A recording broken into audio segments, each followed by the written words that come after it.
All right, let's try this again because I cursed in the other video because I was so mad. All right, so I'm gonna call somebody out. I'm gonna call them out, and they know I called them out because I left a comment. And I watch their videos because I like them as a person and some of the stuff they do. But here again, misleading, inexperienced and intermediate guitar players. The video was something about too much distortion and how he cleaned it up. Number one, he had both pickups on, a neck and a bridge. If you want to clean up the fatness and the muddiness of a sound, you use your bridge. And if you're not, and you're going to leave, let's say, the whole neck on, where it is a little muddier, how do you clean that up? You roll off the volume.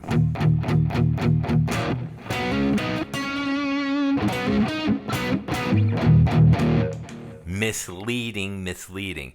He even said he was in Germany doing a record and he had to redo the tracks, blah, blah, blah, blah, blah.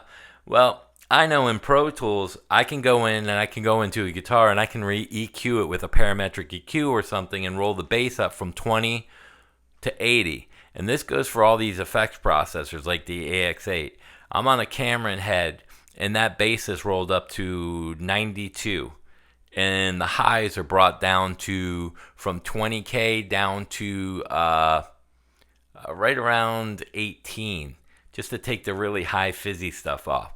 There's a lot of, and I'm going to give a shout out to Leon Todd because he helped me out a lot.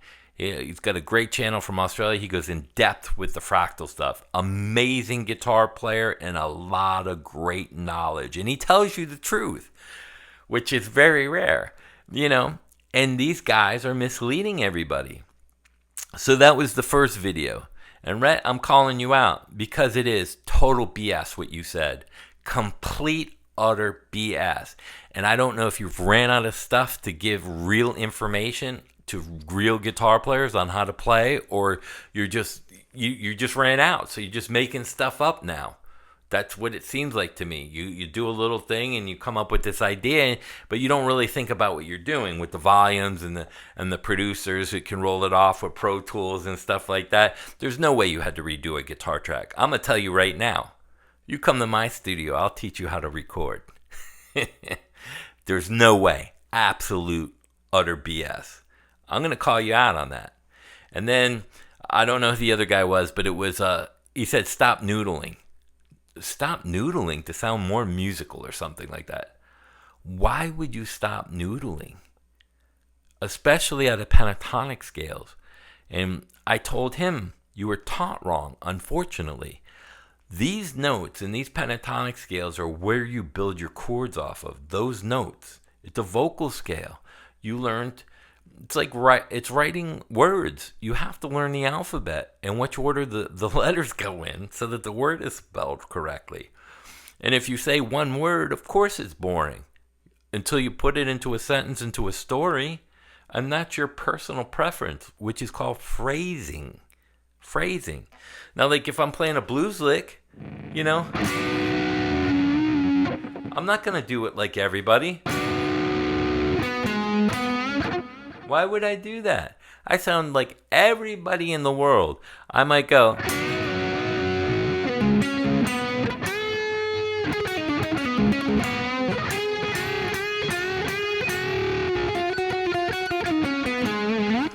I'm going to do something a little different. I'm not going to do it like everybody, basically. I might learn that lick like everybody. I might learn it like that at first, but all these have 1, 2, 3, 4, 1, 2, 3, 4, 1, 2, 3, 4, 1, 5, 1.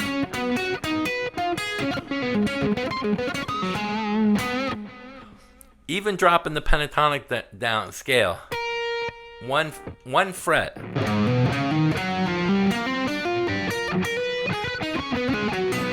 And then raise it back up at the end. In key, out of key, in key.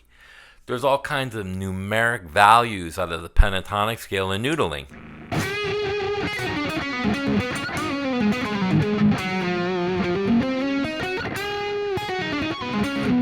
Dropped it out of key and went right back into key.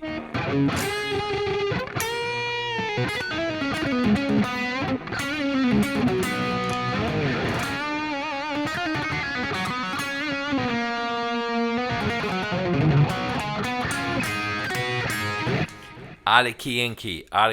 But to put those things together,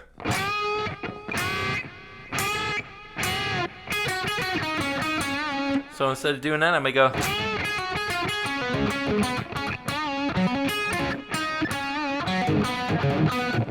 Even doing an open hammer on, and then the note under it.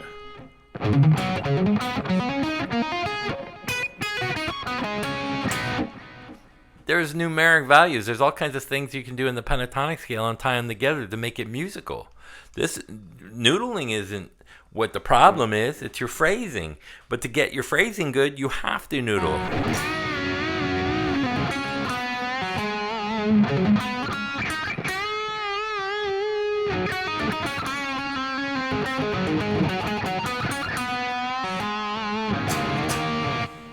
It's your noodling. How do you think I learned to do that? I noodled for hours. That's the only way. But the first thing is to learn that pentatonic scale and all the values in that scale that you can create things out of. That's important. Even if it's just quick runs, like down. You gotta time it. You gotta be able to.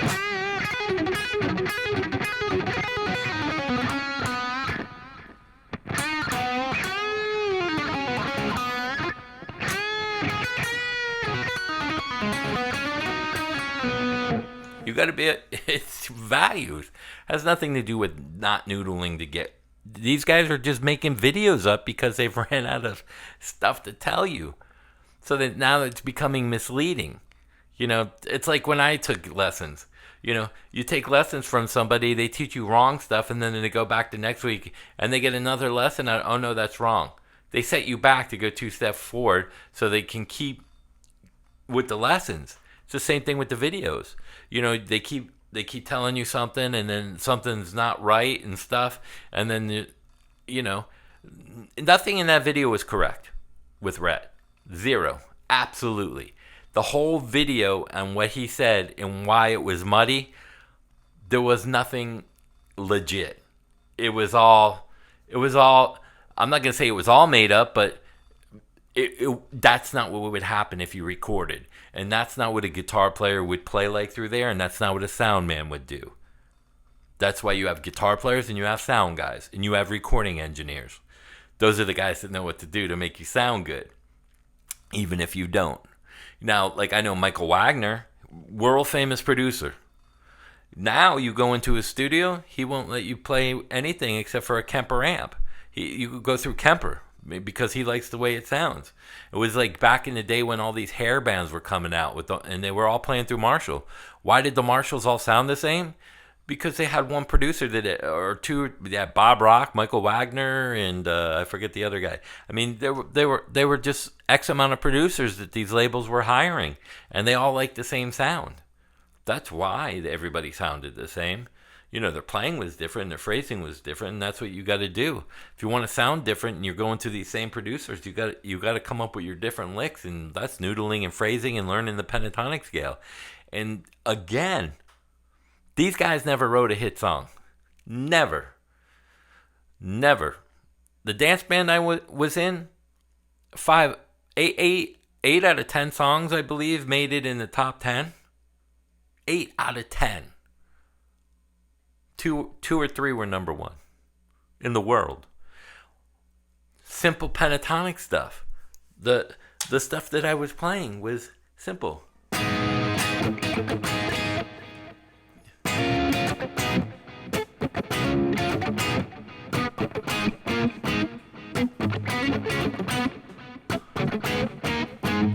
AB pentatonic. AC/DC again.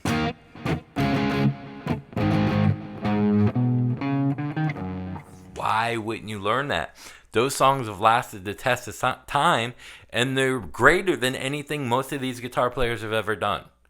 So why would you knock it? I'm telling you, don't knock it and learn it. That was some of the best playing, and how they made those work was with feel.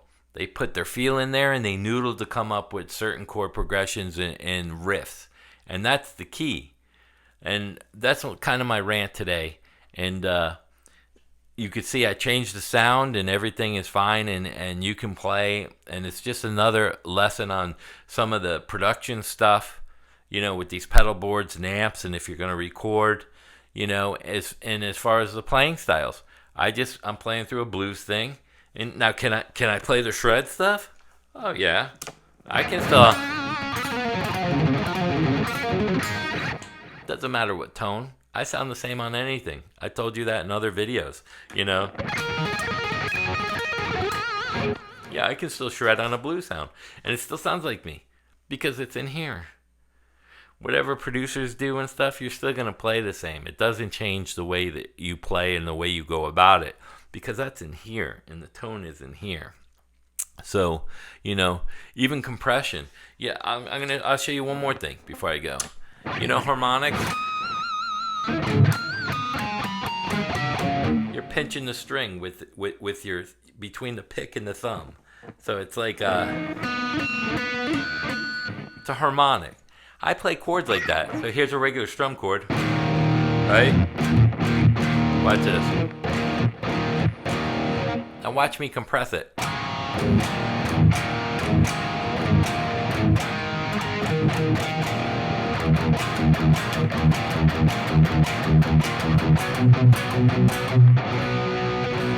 That's not compressed.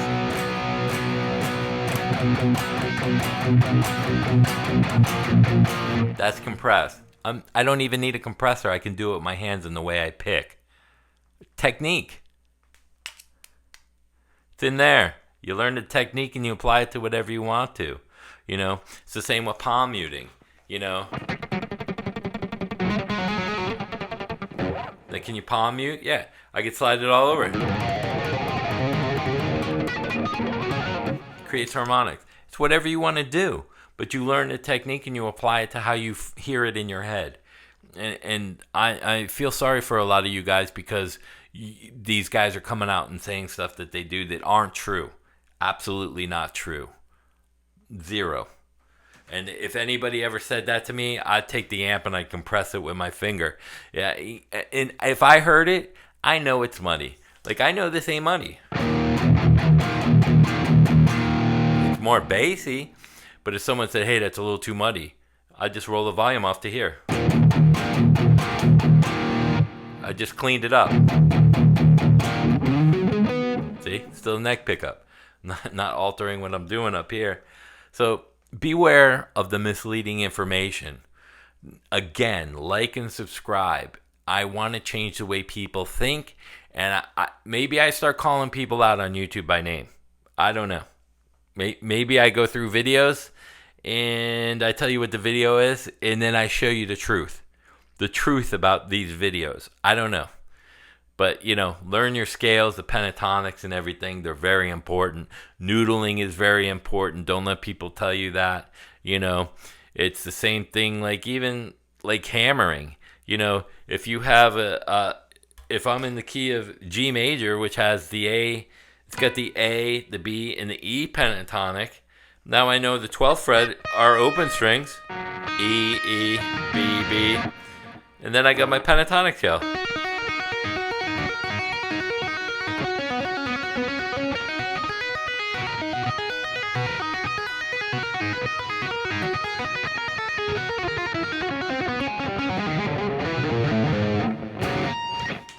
Easy. So it's that easy. You got your pentatonics. They're all open. You can hammer right off the 12th and play any of those notes. You can bend those notes.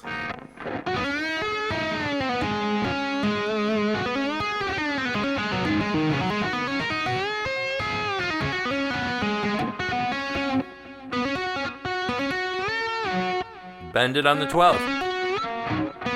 Why do you get a bend here?